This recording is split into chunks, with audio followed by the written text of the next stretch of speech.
I'm really excited to announce that today's video is brought to you by me and the launch of my new application, Reduce, designed for the Nikon ZR's R3D NE files. It's an R3D to ProRes converter that allows you to save up to 78% on your files while keeping the majority of the flexibility of the original RAW file. And for the last 4 weeks, I've been dropping teasers, hints, and some updates on the progress of my application, which has sparked some questions on those social media platforms.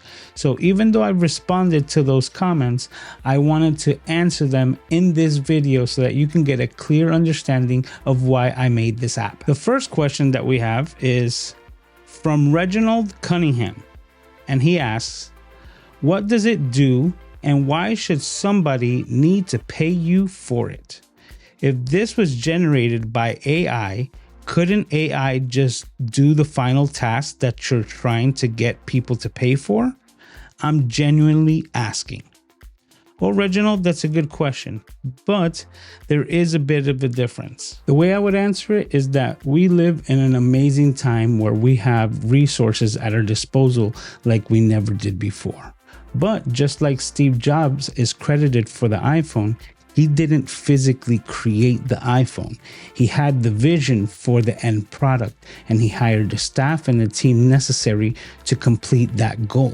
And today we credit Steve Jobs for making the product that a lot of us use every single day. And in the same way, different people use AI in different ways. Some people use AI for weight loss regimens, others use it for grocery lists. And I decided to use my AI assistant, a new tool at my disposal, to create the application that I visioned for myself, which is the Reduce app. So with that being said, this app was not made by AI, it was assisted by AI. And not to mention that I did spend the better part of the last 6 weeks and hundreds of hours with the assistance of AI to create this application, which I'm very proud of. The next question comes from Vertex, and they ask, respectfully, only out of curiosity, what would the advantages of this be over throwing your clips into DaVinci and exporting them back out as ProRes? Well, that is something that you can do, but if you have the capacity to do so. My app is designed to be convenient and to save you capacity and money.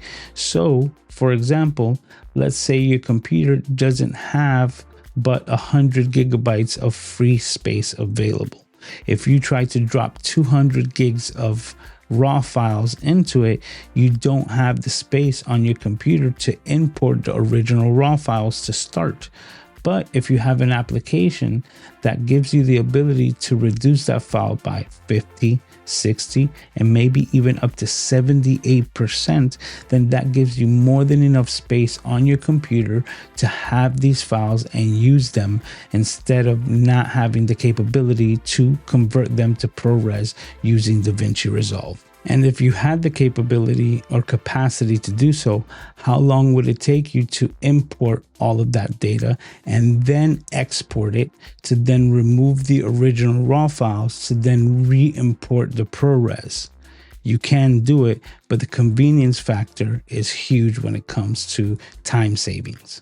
This next comment comes from Ari Leavesley, and it says, just a PSA, this is still a lossy compression. If the file size is your main concern, this is great, but you do lose, in my opinion, one of the greatest strengths of R3D's 16-bit color depth, and it is already possible with compressor, which is included with FCP, Final Cut Pro, in the Creator Studio. If file size is your concern and you don't want to compromise in loss of color depth or raw controls, R3D ELQ will be your best bet. Well, first of all, thank you, Ari, because once you left this comment, I started digging in more on the available codecs, including this R3D ELQ.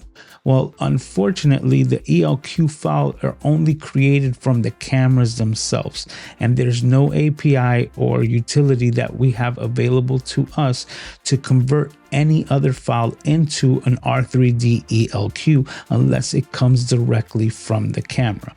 So because I wasn't building a camera, I don't have access to this R3D ELQ, and I also don't work for RED.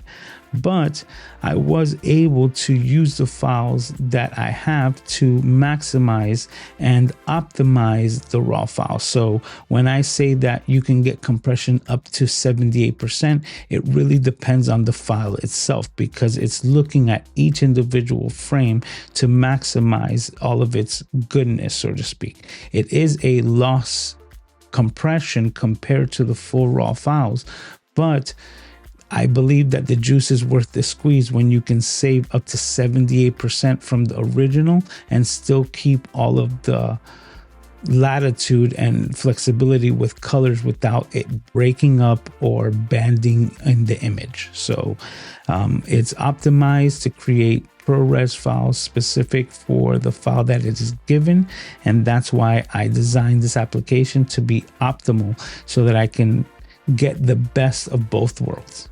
And this next question comes from Mathrix. They ask, is this doing something special to the files to preserve the raw properties, or is it the same as you can already do in Adobe Media Encoder?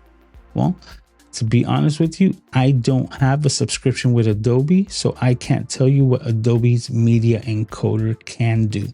But that also brings me back to Ari's comment, because she also said that Final Cut also has compressor, but not everyone has Final Cut Pro or compressor, or may not even be their editor of choice. So this gives you the ability to get these ProRes files in the highest quality possible and as close to the original raw files, because that's how I designed the application. And I can't give you an exact number on compression because it depends on each file. So if the file has a lot of movement and has a lot of colors, that might require more information to be encoded into the ProRes file, leaving it be less compressed.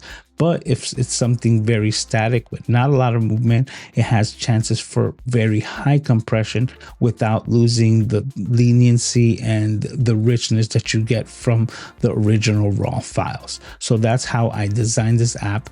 And at the same time, it's a standalone application that works offline, and it's not an AI because it's not going to use up your tokens. So it's not a subscription base. It's a one-time fee, and you have unlimited access, and the app is yours forever. You can just set your list of files, hit compress, and just go about your day and not have to sit there, because even the best AI LLMs available right now, I think it will struggle to upload an 80 gigabyte file from my Nikon ZR to ChatGPT to then have it convert to ProRes. Not only will it use up all your tokens, you can't even guarantee the final results. So, well, that's it. I hope this clarifies on who this application is for and who it might not be for. But at the same time, I'm offering a 14-day free trial so that you can test it out yourself. So if you're a Nikon ZR shooter, I highly recommend you test it out and let me know what you think for yourself. And if you like it, you can pick it up for an extra 25% off within the first month of its launch by using the code R3DEUCE25 at checkout. And if you want to give this app a test drive, just visit reduce.mrcamerajunkie.com. That's R3DUCE.mrcamerajunkie.com and download the 14-day free trial today. My name's Luis, also known as Mr. Camera Junkie, and I will see you next time. Talk to you. And I want to give a special thanks to the junkies who support me through channel memberships.